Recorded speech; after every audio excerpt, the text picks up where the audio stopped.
अनोखी जिज्ञासा YouTube channel में आपका स्वागत है। यहाँ आपको मिलेंगे हर सवाल के जवाब। हमसे जुड़ने के लिए अभी सब्सक्राइब करें। आज हम बात करने जा रहे हैं एक ऐसे विषय पर जो सुनने में तो थोड़ा तकनीकी लगता है, लेकिन इसके पीछे छिपी सच्चाई बेहद चौंकाने वाली है। क्या वक्फ की संपत्ति बेची जा सकती है? क्या कोई व्यक्ति या संस्था इस पर दावा कर सकती है? क्या वाकई ऐसी जमीनें आम नागरिकों की भी हो सकती हैं? चलिए शुरू करते हैं। सेगमेंट 1, वक्फ क्या होता है? सबसे पहले समझते हैं कि वक्फ होता क्या है। वक्फ एक अरबी शब्द है जिसका मतलब होता है किसी चीज को रोक देना या स्थायी रूप से समर्पित कर देना। इस्लामिक परंपरा के अनुसार जब कोई मुसलमान अपनी संपत्ति को अल्लाह के नाम पर धर्मार्थ कार्यों के लिए स्थायी रूप से समर्पित कर देता है, जैसे कि मस्जिद, कब्रिस्तान, मदरसे या अनाथालय, तो उसे वक्फ कहा जाता है। अब सवाल उठता है कि जब यह संपत्ति एक बार वक्फ हो गई तो क्या इसे बेचा या खरीदा जा सकता है? सेगमेंट 2, वक्फ संपत्ति की कानूनी स्थिति। वक्फ की संपत्ति एक बार घोषित हो जाने के बाद वह गैर हस्तांतरणीय मानी जाती है। मतलब उसे बेचा नहीं जा सकता, गिरवी नहीं रखा जा सकता और न ही किसी अन्य निजी उपयोग में लिया जा सकता है। भारत में वक्फ एक्ट 1995 के तहत वक्फ संपत्तियों का प्रबंधन किया जाता है। इस कानून के अनुसार वक्फ की संपत्ति केवल और केवल धार्मिक या समाज सेवी कार्यों के लिए ही प्रयोग हो सकती है। लेकिन अब यहीं से कहानी में आता है ट्विस्ट। सेगमेंट 3, जमीन का गायब होना और विवाद।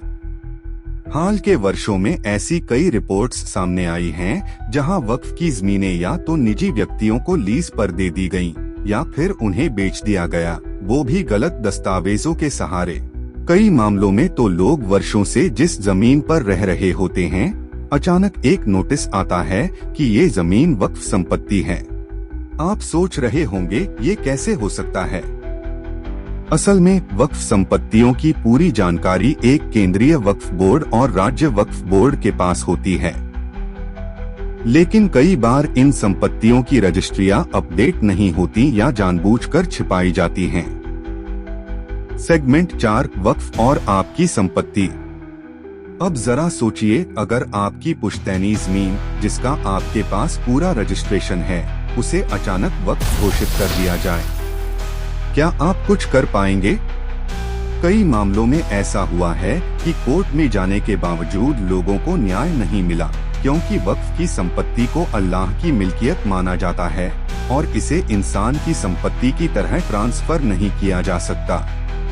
तो फिर सवाल उठता है, क्या कोई भी जमीन वक्फ घोषित की जा सकती है? कौन करता है इसका फैसला? और क्या इससे बचने का कोई रास्ता है? सेगमेंट 5, कौन करता है वक्फ घोषित? वक्फ संपत्ति घोषित करने का अधिकार वक्फ बोर्ड के पास होता है।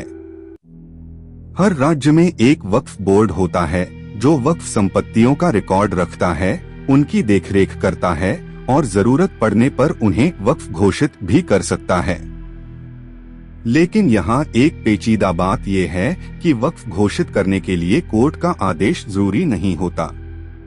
अगर वक्फ बोर्ड को लगता है कि कोई संपत्ति पहले से किसी धार्मिक उपयोग में रही है या वह किसी मुस्लिम व्यक्ति द्वारा धार्मिक उद्देश्य के लिए दी गई थी, तो वो उसे वक्फ घोषित कर सकता है।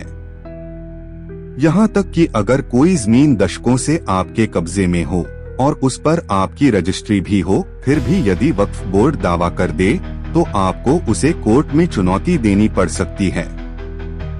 सेगमेंट 6, विवाद और चर्चित केस। भारत में कई बड़े वक्फ विवाद सामने आ चुके हैं।